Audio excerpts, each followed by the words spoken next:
वहां आकाश मार्ग से विहार कर रहे थे। उन्होंने नीचे देखा, अरे यह क्या? वह शेर हिरण को कितनी निर्दयता से मारकर आनंद से उसका मांस खा रहा है।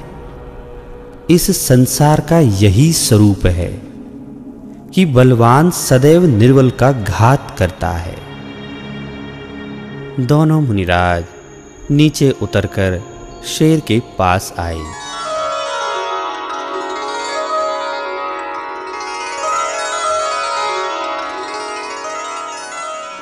अरे आश्चर्य हो गया! शेर ने दोनों मुनिराजों की परम शांत मुद्रा देखी और उसका मांस खाना बंद हो गया। वह बिना पलक झपकाए मुनिराज को देख रहा था।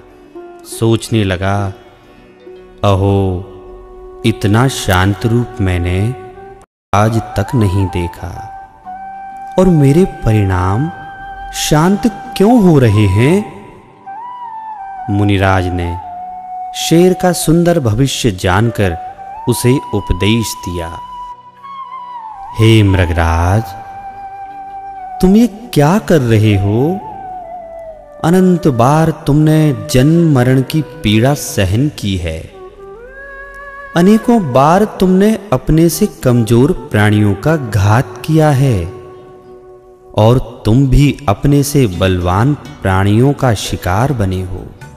बस करो, अब मोक्ष तुम्हारी प्रतीक्षा कर रहा है।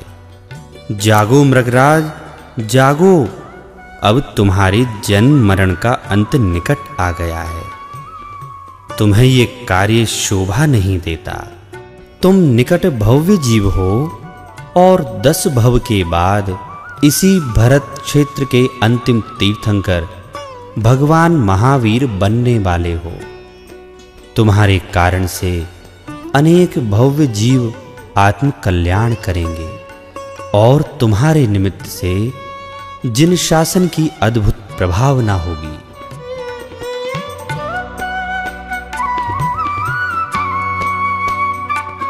ऐसा लग रहा था मानो उस शेर को मुनिराजों की वाणी का भाव समझ में आ रहा हो।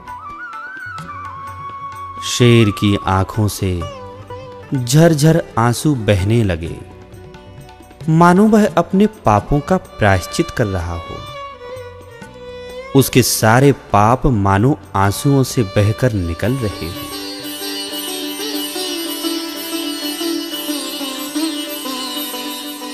मुनिराज की मधुर वाणी सुनकर शेर ने मन में प्रायश्चित किया। अहो, आज मेरा परम सौभाग्य है जो ऐसे मुनिराजों के दर्शन और वाणी का लाभ मिला। यही मेरे सच्चे हितैषी हैं। उसने अपने आत्मस्वरूप का विचार किया। मैं तो देह से भिन्न चैतन्य स्वभावी अमर तत्व हूं। मैं तो अनंत गुणों का निधान हूं। शांत शांत परम शांत।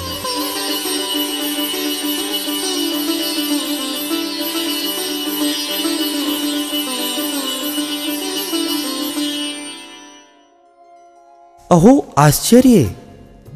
उस शेर को सम्यक दर्शन हो गया, आत्मज्ञान हो गया और उसके जन्म मरण का अंत निकट आ गया।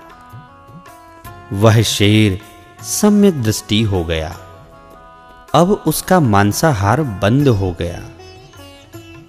क्या कोई आत्मज्ञानी जीव अपने भोजन के लिए किसी की हिंसा करेगा? नहीं ना। उसने कई दिनों तक भोजन नहीं किया। भोजन न मिलने से उसका शरीर कमजोर होता गया। अब वह हिल भी नहीं सकता था। उसे मरा हुआ समझकर कौवे और चील आदि पक्षी उसका मांस खाने लगे। वह इस भाव से भी नहीं हिलता था कि मेरे हिलने से इन्हें भोजन में बाधा